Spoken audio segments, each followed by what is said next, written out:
hari di rumah keluarga Bapak Almo, berkumpullah Ibu Tia, Bapak Almo, dan anaknya yang bernama Asti.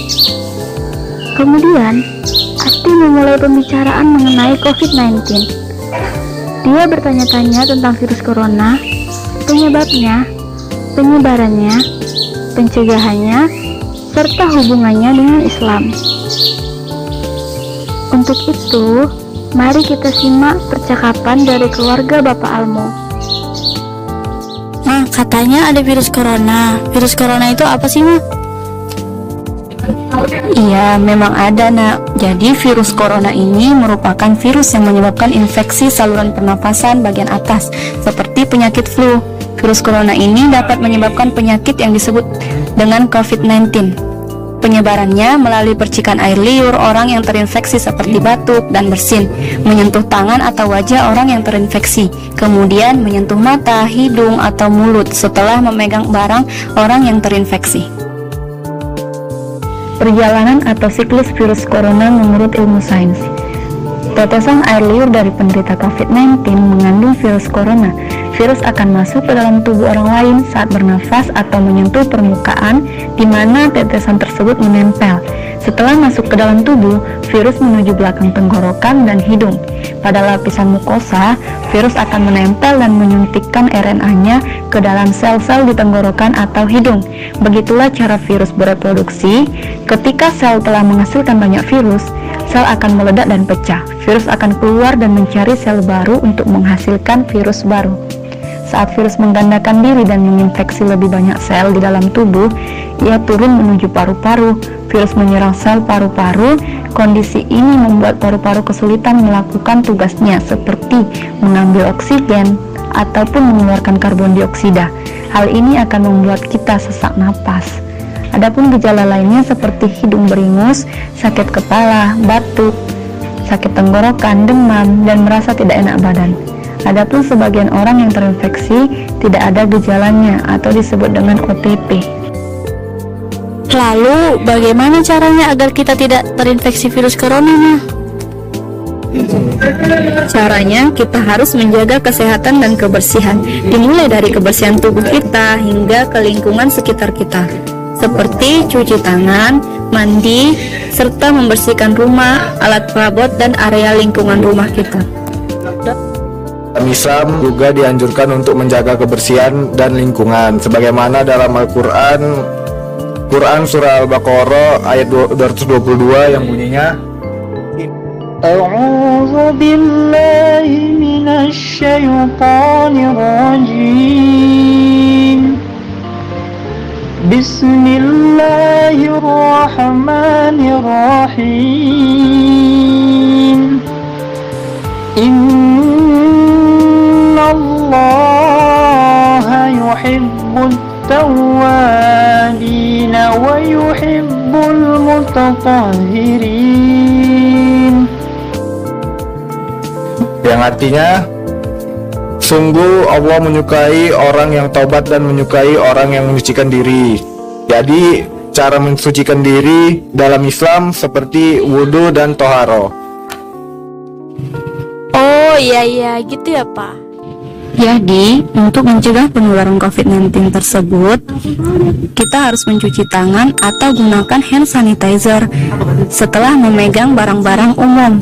Kemudian social distancing atau upayakan jarak minimalnya 1 meter. Hindari kontak fisik seperti bersalaman. Adapun etika bersin diupayakan untuk menutup hidung dan mulut menggunakan tisu ataupun menutupnya dengan siku bagian dalam. Kemudian yang terakhir yaitu dengan menetap di rumah kecuali ada kebutuhan yang mendesak. Terus, Pak, ada nggak ayat atau hadisnya? Ada kok, Nak. Ini hadisnya. Bismillahirrahmanirrahim.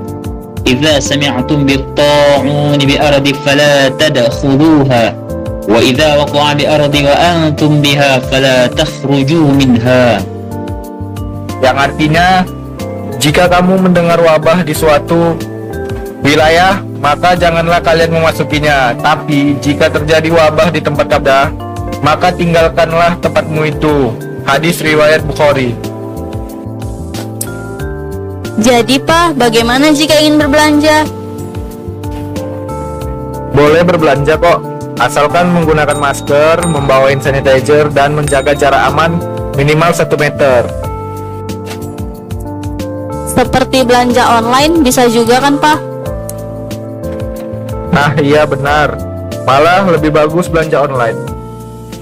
Adapun cara yang terakhir untuk menjaga kesehatan di masa pandemi ini, kita harus menjaga daya tahan tubuh kita atau yang biasa disebut dengan imun, serta mengatur pola makan sehat.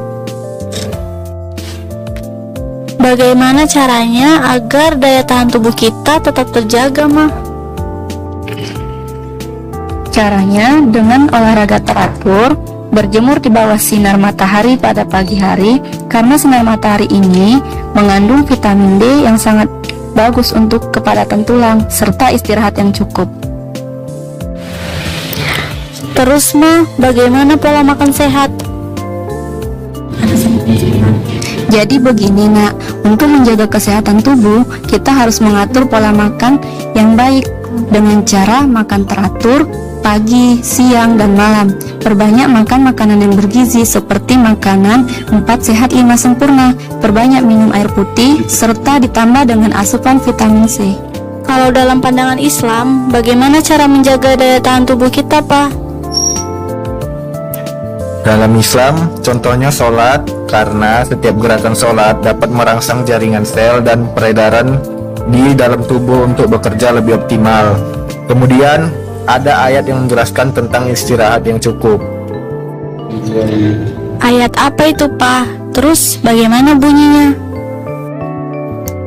Quran Surah Ar-Rum ayat 23 yang bunyinya, أعوذ بالله من الشيطان الرجيم بسم الله الرحمن الرحيم ومن آياته منامكم بالليل والنهار وابتغاءكم من فضله إن في ذلك لآيات لقوم يسمعون صدق الله العظيم. yang artinya, dan diantara tanda-tanda kekuasaannya ialah tidurmu di waktu malam dan siang hari, dan usahamu mencari sebagian dari karunia-Nya. Sesungguhnya pada yang demikian itu benar-benar terdapat tanda-tanda bagi kaum yang mendengarkan. Sekian percakapan ringkas dari keluarga Bapak Almo.